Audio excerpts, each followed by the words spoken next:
সংরক্ষিত মহিলা বিএনপি এবং তার জোট তাদের আজকে বাছাই পর্ব ছিল এবং এই বাছাই পর্বতে আজকে সকলেই এখানে উত্তীর্ণ হয়েছে।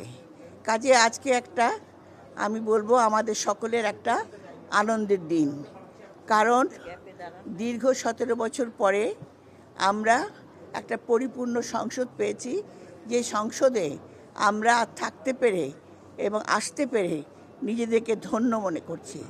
কারণ এই সংসদ আমাদের জন্য অত্যন্ত গুরুত্বপূর্ণ। আপনারা জানেন এই সংসদে গণতন্ত্র উত্তরণ থেকে শুরু করে জনগণের উন্নয়ন, বৈষম্য বিরোধী সকল রকম, আর এতদিন 17 বছর যারা নির্যাতিত নিপীড়িত সাধারণ মানুষ যেখানে না খেয়ে মরছে, সবাইকে আজকে একটা সমানভাবে নিয়ে আসার জন্য এই সরকার প্রতিজ্ঞাবদ্ধ। এবং আপনারা দেখেছেন আমাদের মাননীয় প্রধানমন্ত্রী তিনি বলেছেন, আমি বাংলাদেশের সকল মানুষের সমান অধিকার দিতে চাই। তাই আমরা যারা আজকে আমরা উত্তীর্ণ হয়েছি, যারা সংরক্ষিত আসনে এসেছে, তারা সবাই আজকে আমাদের মাননীয় প্রধানমন্ত্রীকে ধন্যবাদ জানাচ্ছে, কৃতজ্ঞতা জ্ঞাপন করছে।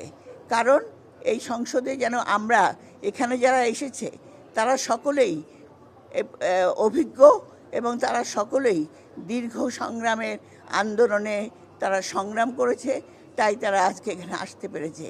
এবং আমরা আশা করব আমাদের এই সংরক্ষিত মহিলা আসনে যারা এসেছেন তারা পার্লামেন্টে ঠিক তাদের ভূমিকা রাখবেন, যে ভূমিকা এখন বর্তমানে বাংলাদেশের জন্য প্রয়োজন।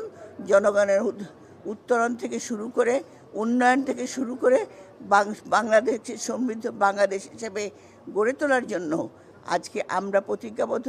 আমরা আশা করি সেই লক্ষ্যে কাজ করতে পারব।